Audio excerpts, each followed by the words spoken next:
बच्चों, हम वासुदेव शरण अग्रवाल का जीवन परिचय पढ़ेंगे। तो जैसा कि आपको पहले भी पता है कि सबसे पहले हम जन्म लिखते हैं, जन्म स्थान लिखते हैं, अगर ज्ञात है तो माता पिता का नाम लिखते हैं, कुछ उनके जीवन के विषय में लिखते हैं, फिर रचनाएं लिख देते हैं उनकी, उसके बाद में की मृत्यु लिखते हैं, साहित्य में स्थान लिखते हैं। इतना तो हम केवल बॉक्स में लिखते हैं, मतलब मुख्य बिंदु के अंतर्गत लिखते हैं। मुख्य बिंदु में आपने अगर सारी चीजें लिख दी, भाषा शैली लिखते हैं, मृत्यु लिखते हैं, जो सारी चीजें लिख देने से क्या होता है कि ये ज्ञात हो जाता है कि आपको उनके विषय में कितनी जानकारी है। उसके बाद हम उनकी विस्तृत जानकारी लिखते हैं, जीवन परिचय, फिर साहित्यिक परिचय, उनकी कृतियां, उसके बाद साहित्य में भाषा शैली, फिर साहित्य में स्थान। तो वासुदेव शरण अग्रवाल का जन्म सन 1904 ईस्वी में मेरठ के खेड़ा नामक स्थान में हुआ था। मेरठ जनपद में के खेड़ा नामक ग्राम में हुआ था। इनके पिता लखनऊ में रहते थे, तो इनका जो बाल्यकाल का जो बचपन था वो लखनऊ में ही व्यतीत हुआ, अर्थात बाल्यावस्था इनकी जो थी वो लखनऊ में व्यतीत हुई। यहीं से इन्होंने प्रारंभिक शिक्षा प्राप्त की। काशी हिंदू विश्वविद्यालय से एमए की परीक्षा उत्तीर्ण की। लखनऊ विश्वविद्यालय से पाणिनिकालीन भारत पर शोध प्रबंध किया, जिस पर पीएचडी की उपाधि से आपको विभूषित किया गया। यहीं से इन्होंने डीलिट की उपाधि भी प्राप्त की। इन्होंने पाली, संस्कृत, अंग्रेजी आदि भाषाओं का ज्ञान किया। प्राचीन भारतीय संस्कृति और पुरातत्व का गहन अध्ययन किया और इन क्षेत्रों में उच्च कोटि के विद्वान माने जाते हैं। हिंदी के प्रकांड विद्वान को सन 1967 यानी कि 1967 ईस्वी में नियत ने हमको उसे जुदा कर दिया था। नियति ने हमसे उनको छीन लिया। इसके बाद इनकी जो साहित्यिक सेवाएं हम वो लिखते हैं। डॉक्टर अग्रवाल लखनऊ और मथुरा के पुरातत्व संग्रहालयों में निरीक्षक तथा केंद्रीय पुरातत्व विभाग में संचालक और राष्ट्रीय संग्रहालय दिल्ली में अध्यक्ष रहे। कुछ काल तक वे काशी हिंदू विश्वविद्यालय में इंडोलॉजी विभाग के भी अध्यक्ष रहे। डॉक्टर अग्रवाल के मुख्य रूप से पुरातत्व को अपना विषय बनाना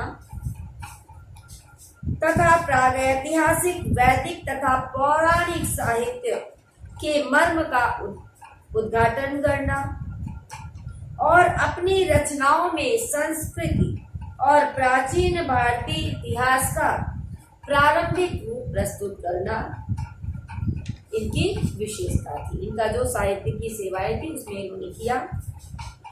वे अनुसंधाता, अब अनुसंधाता का मतलब क्या? अनुसंधान करना, खोज करना, निबंधकार, संपादक के रूप में भी प्रतिष्ठित रहे। इसके बाद हम इनकी कृतियां लिखते हैं। तो डॉक्टर अग्रवाल ने निबंध रचना, शोध तथा संपादन कई क्षेत्रों में महत्वपूर्ण कार्य किए। तो निबंध संग्रह इनके कौन से थे? पृथ्वीपुत्र, कल्पलता, कला और संस्कृति, कल्पवृक्ष, भारत की एकता, माता भूमि, वाकधारा।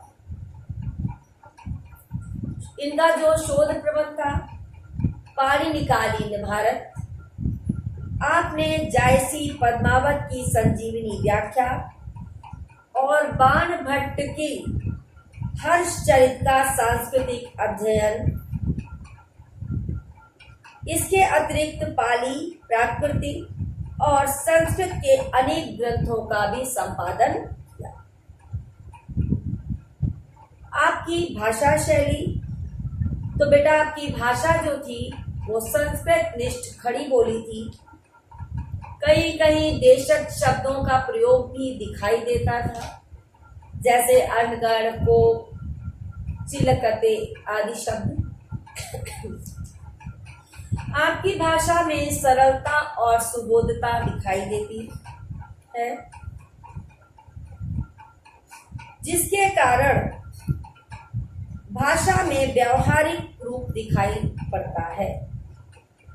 इनकी भाषा में उर्दू, अंग्रेजी आदि के शब्दावली, मुहावरों तथा लोकोक्तियों का प्रयोग प्रायः नहीं हुआ है।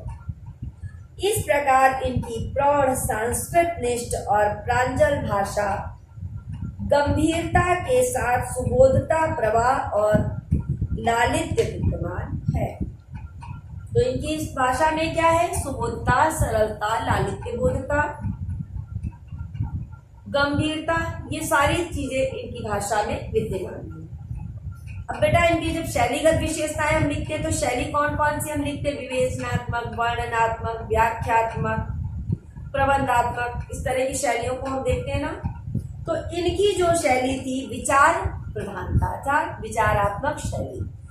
जो भी ये निबंध लिखते थे, लेख लिखते थे, वो वास्तव में विचारणीय होते थे। जैसा आपका सिलेबस जिसमें आपके में राष्ट्र का स्वरूप दिया है, तो आपने क्या लिखा है? राष्ट्र का स्वरूप 3 चीजों से मिलकर बनता है, जन, पृथ्वी, जन और संस्कृति। पृथ्वी ना हो तो भी जन की कल्पना संभव नहीं, क्योंकि पृथ्वी के बिना जन कहाँ होंगे। अगर जन ना हो, जन माने लोग, मनुष्य, तो पृथ्वी का अस्तित्व क्या है? पृथ्वी है, जन है, और अगर उनमें संस्कृति नहीं है तो भी राष्ट्र का स्वरूप संभव नहीं है। गवेषणात्मक भाषा, तो पुरातात्विक अन्वेषण के से संबंधित रचनाओं में आपने गवेषणात्मक शैली को अपनाया है। कहीं कहीं लंबे, कहीं कहीं अप्रचलित तथा क्लिष्ट शब्दों के प्रयोग से दुरूहता भी आ गई। दुरूहता माने कठिनाई भी आ गई है, किंतु भाषा के प्रवाह में कहीं भी कमी नहीं आई। व्याख्यात्मक शैली, जैसे जायसी कृत पद्मावत का टीका, ये जो है इनकी रचना, जो संपादन है इनका, ये व्याख्यात्मक शैली में लिखा गया है। उद्धरणों का प्रयोग, उद्धरण माने उदाहरण लेकर के किसी चीज का या किसी श्लोक के द्वारा समझाना। तो इसमें अपनी बात को पुष्ट करने के लिए, चूंकि आप संस्कृत के प्रकार विद्वान भी थे, तो संस्कृत के पदों का भी प्रयोग कर लेते थे।